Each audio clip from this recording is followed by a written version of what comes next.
Hello, everyone, and welcome back to Listening Heart Podcast. I am Lady B, and I have my husband AJ. He will be joining us today. Today, we will be talking about what it takes to have a mature, happy, and healthy marriage. It, it is important to know who you are marrying, but if you love that person unconditionally, no matter what, with God being the head of it, I believe it can work out. Hello, everybody. Good morning, and glad to be speaking with you guys today. In my opinion, today is going to be more about mature marriage and compatibility, being compatible with each other through all adversity in your marriage, and through all the family issues that you will be going through.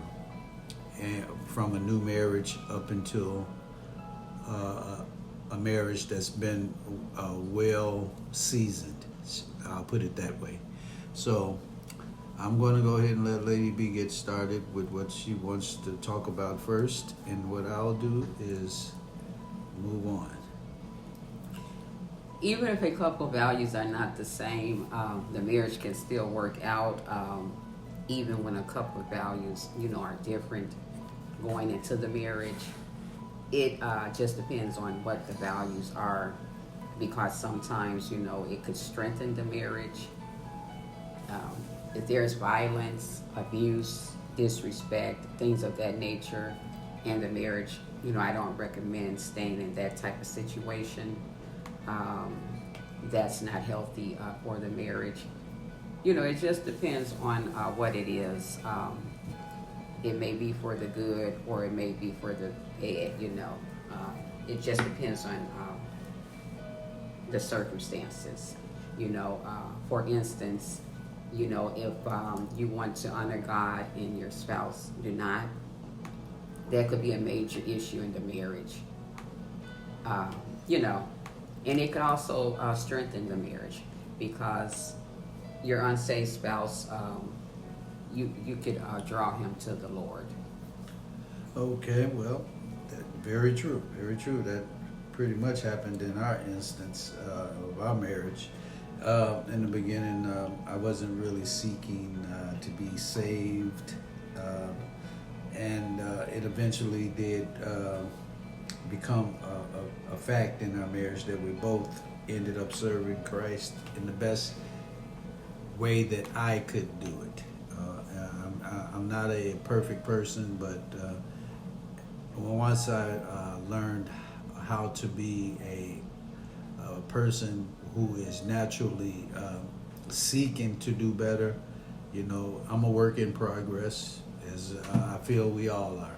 So, as far as being a Christian and being saved, um, uh, maturity and compatibility goes together. I think in the marriage, when you're young and first get together in your marriage, it's a hot item. Everything's hot, and then as the years go, it can dwindle a little bit. So, I believe that you have to make adjustments, okay, in your marriage as you get older. It's like, they say a snake sheds their skin, like I think I don't know, every 10 years or something, every year. A human being also sheds skin, and skin not just meaning your natural skin, which we do as humans shed our skin. We shed our belief systems based on what we're around, our environment, and everything else. So be expecting to shed some skin while you're getting married. And I can agree with that. I believe as we grow in our marriage, things change, people change, couples change. So we have to change with the circumstances, the situations, the times, you know. So I just believe, to when you're going into a marriage, if you don't have the same values, you know, things can still work out. That's what I believe. I was talking earlier about the going into a marriage when one person is not saved and the other is. Well, that could be a major issue, and it could be a good thing, because the Word of God said that the unbelieving husband has been sanctified through his believing wife, and the unbelieving wife has been sanctified through her believing husband. You know, for this reason, even though the couple has different values, it is still possible, you know, for the marriage to work out. Now, I'm going to ask you a question. Do you feel a marriage can last if the couple's values are different? How do you feel about that? Again, I believe that if your values are different, when you are first married, you are looking at each other in a physical manner more so than a internal type of manner where am I going to be with this person for the rest of my life. When we're young, everybody's, you know, the guy is nice and built, pumped, got a six-pack. But what happens when he, you know, when he got a one-pack, okay, and he's not physically in shape anymore, and the young lady is no longer that brick house, to put it back in my vernacular, from the 70s. She's aged a little bit, put a few pounds on or whatever. What keeps you together at that point? I believe being a Christian is what actually kept us together. Okay, didn't know it then, but I know it now. I can only speak for myself that I took a lot of things for granted. I took my marriage for granted. I took my wife for granted. I took my responsibilities for granted. And I figured that I was doing my job by just paying the rent. I didn't have to pay attention.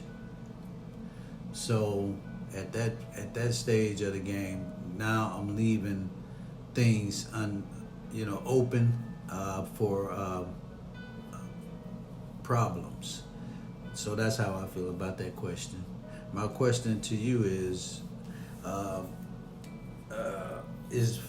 you in love with me on a faith only type of love just because you're married to me, or are you in love with the man, or you're in love with the person of who I am? Well, when I married you, my husband, when I made that commitment, it was for better or for worse. It was to love my husband unconditionally. You know, that's how I felt when I made those commitments. I went in to love him unconditionally, no matter what. You know, I just believe that's the way it should be. Jesus went to the cross, and when he died for us on that cross and shedded his precious blood, that showed us that he loved us unconditionally, no matter what. Okay. So I believe when you go into a marriage loving unconditionally, you know, you're going to love that person even when you don't feel like loving that person. That's loving unconditionally. So that's you don't take each other for granted. You're honest with each other. It's not conditional. No. Okay. It's agape. No. So it's agape. I don't look at it that way. So what I feel that is an agape kind of love. I mean that means you're not loving me just because you're supposed to, and no matter what I've done, you're still gonna love me. You don't expect anything in return for you loving me other than to be respectful and loving you back. That's a natural thing, but an agape love is an unconditional love, okay? It's not just a physical touch me, feel me, hold me love. It's a love of the whole person. on the inside, from the inside out, whereas a lot of love is more superficial from outside in. And we tend to take each other for granted on occasions. We're human. Whether you've been together a long time after the honeymoon's over and you've been in a marriage 7 years, I call it the 7-year itch, where you feel like, okay, I've been with this person for a while now, and I don't see anything new. So do you feel it's important to keep things kind of on a spicy basis of your marriage, of being a Christian? How do you do that? How do you keep things, flowing nice and Well, smooth? I believe the same way you, when you first met your husband, the same thing that you did to get your husband, I believe you have to continue with that. And sometimes we don't always continue with it. We get lazy. At times, we don't take care of ourselves. We feel because since we've been in a marriage so long, we start to take each other for granted, because we feel like, oh, he's not going nowhere, I'm not going nowhere, because we've been together for many years. Mm-hmm. But you have to keep the spice in the marriage, just like from the beginning, Mm-hmm. because if you let yourself go, you don't do the things that it takes to build that strong marriage in your household, like keeping your household in order, keeping your house clean, keeping yourself, your appearance, making yourself look nice for your husband. If you're, and taking care of the kids, taking care of the responsibilities, doing your part just because you're married. Don't feel like it's all on your husband, to pay the bills. Only pay He bills. is the head of the household, but that doesn't mean, you're the helpmate. So you don't get just to sit back and watch him do all the work, get up and go to work. Well, just the same, he don't get to sit back and watch. A male doesn't sit back and get to watch the woman just do all the home items related to being a wife, which is like take care of the kids, cook all the time. If I walk around grunting every day, I'm a man this, man that, and I can't pick up a skillet and fry something for the kids when the wife is not feeling well, or something like that, then I think you're neglecting part of your responsibilities. I think the kids deserve to have a full-time dad that can cook, clean, do hair. I mean, just think of how I sent my daughter to school when you wasn't feeling well. No, I think you were at work and you didn't have time to do oldest hair, and I put braids in it. She didn't like it because I don't know how to do hair, but I tried, so she'll talk to us to this day about that. Like, she couldn't say anything, but she didn't really like it, but she accepted it.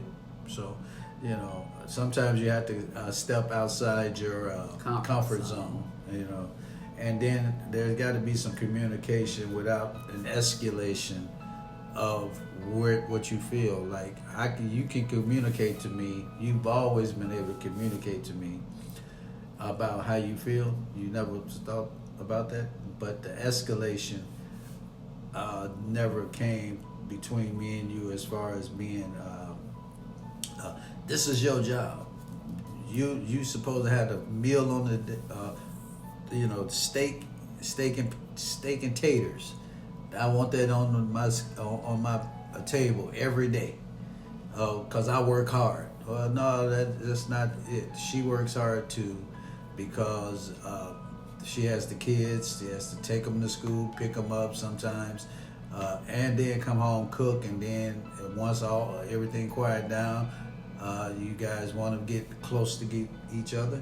That's a tough sell. A woman is on her feet 24 hours a day, and then you want to go to bed and you want to get all nice and cozy, and she wore out.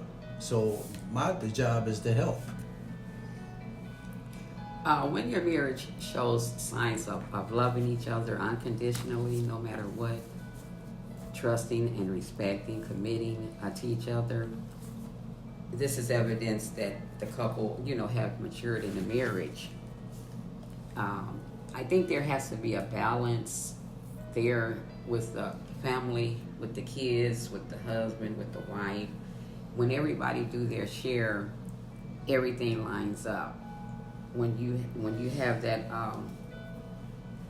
one person that's being selfish and don't want to do the things that it's going to take to build that strong foundation, that's when the problems will kick in. I just believe, when you put God as the head of your marriage. Okay, my question for you would be compromising on an issue that we don't agree on. How do you move past that without any hostility between each other in the marriage? What would you say your answer would be to that? I think we have to agree to disagree, resolve. In order to resolve the conflict that's going on, it needs to be resolved, not linger on into the next day or the days, ahead. It needs to be resolved, as quickly as possible. Take a walk, take a break, and then come back and revisit it to resolve it. Just don't let the sun go down of y'all going to bed mad at each other, because that never makes for a good morning. Okay. I think the quicker we find a solution or come to the agreement to solve the problem or issue that is going on in the marriage, the better it is for the marriage. Yeah. And the signs of growth is the fact that you don't take your problems to your girlfriends and tell them what's going on in your marriage. A guy will talk to his buddies, she did this XYZ, so, I'm being treated better by who knows, whatever other person that might be involved. And then you end up causing more problems in your marriage because you're taking your issues. You want to blame your wife for your infidelity or anything like that can come along when you explaining problems to other people. They tend to take advantage of that situation and say, okay, this is my doorstep in. If she went to her girlfriends saying how bad I am on a certain issue, and I go to my buddies and some other person is around hearing that, they figure if they want to get into that, they'll get into a situation where now all my business and where my Achilles heel is. You know how to weaken my marriage. So I know we keep a lot of our business to ourselves. Now, our kids might know what's going on, but we don't have friends that we confide in to resolve our issues. And I believe that was a number one reason why we've been together for so long. We keep our marital business to ourselves. Because at the end of the day, it's just gossip, and I believe you need to know who you're taking your issues to, because sometimes they can spread it to other people that don't mean you any good. So the best thing to do is to take it to God. He's the only one that can fix it. Take it to Him and let Him fix the issue. Because taking it to other people, even family members, sometimes is not a good idea. I know my daughters, they sometimes, when they're having situations going on in the household, they'll talk to me about it, and I'm their mother, so they'll talk to me about it, and that's a good thing to me. But some of the personal issues relating to their husband, I know they don't always come to me. But you got problems with your husband too, at that same Right, time. and I have and when I have my problems and issues with my husband, We just don't talk about our issues. the only one I really talk to, I take it to God, you know, and then That's signs of growth. That's and then the I growth. take it to my husband. Well, that's signs of growth. So and that's because you got the foundation. right. of So God. I don't feel that anybody else really can resolve what is going on other than God. He's the only one can fix it. Other people, they can listen, but that's about it. They can listen, they can give me advice, but Yeah. I don't know if it's the right advice or the wrong advice. Well, you got to weather the storm. Marriage is not always happy days, sunshiny days. You got to learn to weather those storms because you have a lot of, I want to say, monkey wrenches that is tossed into the mix of your marriage, from kids to relatives who think they know your situation better than you, and they ain't never been married or anything, but want to give you advice about marriage. Okay. I think you just must be open and honest to each other in the marriage. When I let my spouse, when something is wrong with me, I let my spouse know right away. You know, if it's something I don't like. That she do. If I don't like something, I go to him and tell him. You know, I don't like this. I don't like that. You know, we need to fix this. You know, I will address the problem right on hand. You know. Yeah, but we got to have realistic expectations of each other too. I know my wife is very, very, very, very emotional when it comes to anything, issues of the heart, because of what she's been through in the past with me. There's a problem with people who want to give their business out in the streets to people who has never been in the type of situation. Nobody has the same situation in their household.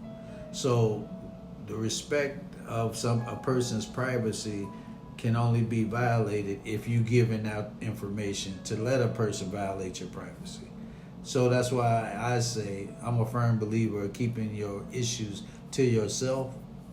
And if you really need counseling in your marriage, God made counselors. And your boo-boo down the street is not your counselor. They're number one. If they're jealous or something of your situation, they give you wrong advice. You need to leave him. You need to leave her. You've been with her for this long and they did that. You know, all they're doing is trying to make space possibly for them to get in. You just have to be careful who you tell your issues and your problems to that's going on in your marriage. I just feel as a couple, you need to resolve those conflicts between the two of you.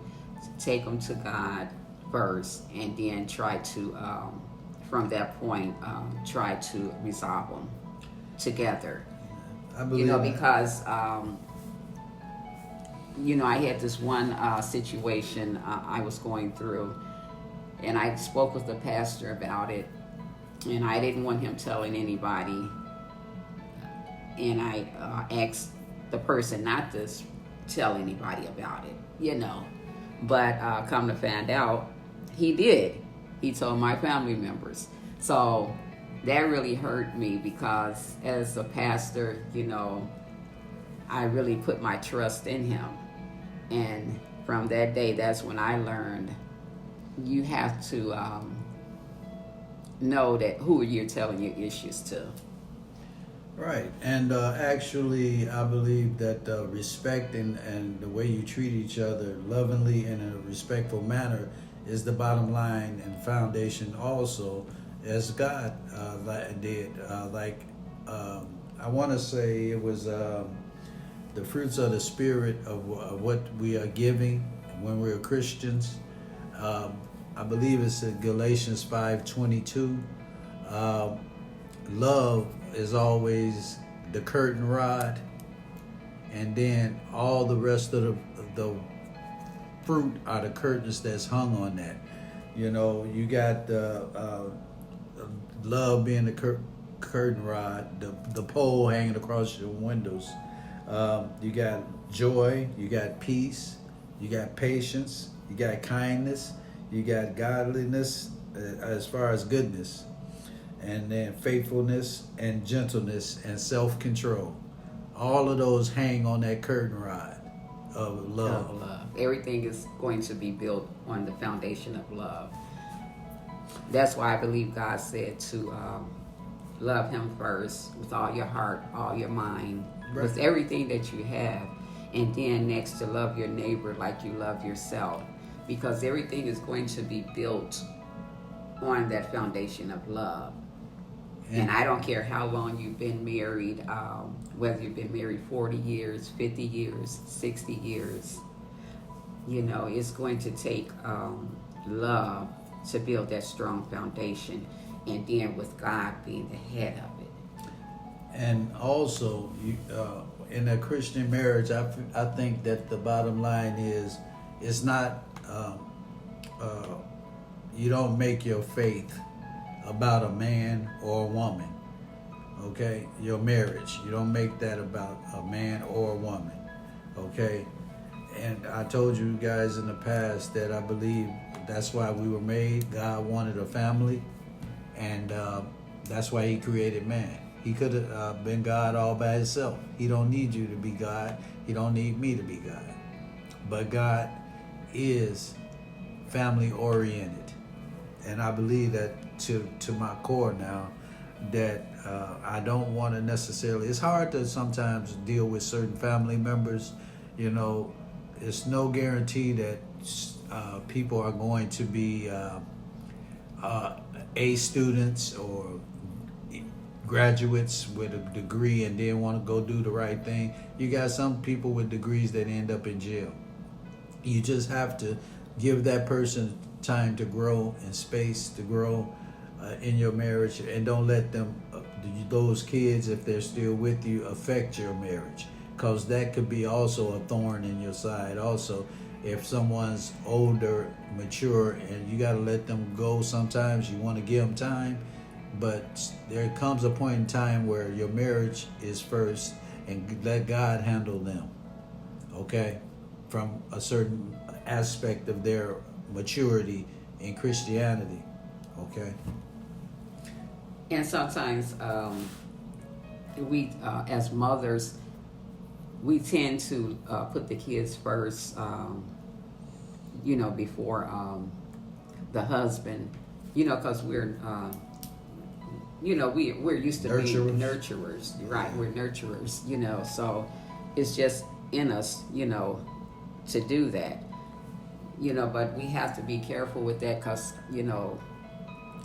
and you'll find that some of those people will have issues with life. They haven't graduated to the point where other people are, and they look at their life and comparing. You got to stop comparing your marriage to other marriages, yourself to other people, your siblings to siblings. Just live your life and wait on God to move you in a direction, or should I say, be sensitive to where God is doing. Don't try to do it yourself, okay? I mean, in other words, you gotta, alcohol is not going to be it. Adultery and negative ideas that you come up with, schemes trying to fleece. I say God is not a bargain. The devil will try to bargain with you to get you to take less than what you are entitled to in your marriage and in your life. So, yes, you can't bargain in a marriage, and like my husband was saying, you can't be wishing that your marriage was like somebody else's, or trying to make your marriage like somebody else's, because what God has for you is for you, and eventually God will get you to that point of giving it to you if you don't already have it.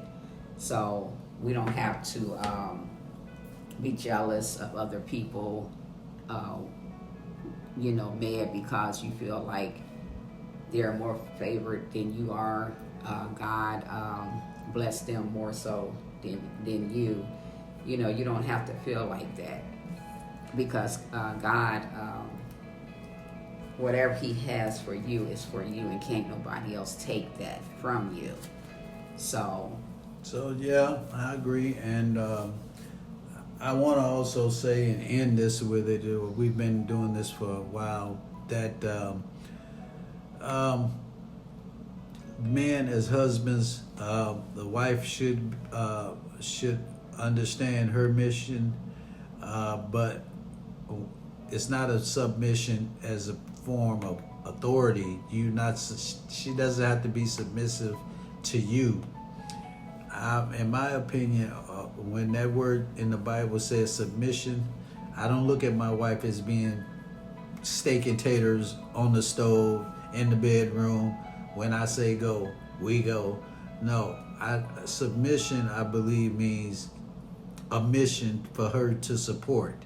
So it's my job as the head of the household, as God is the head of the church.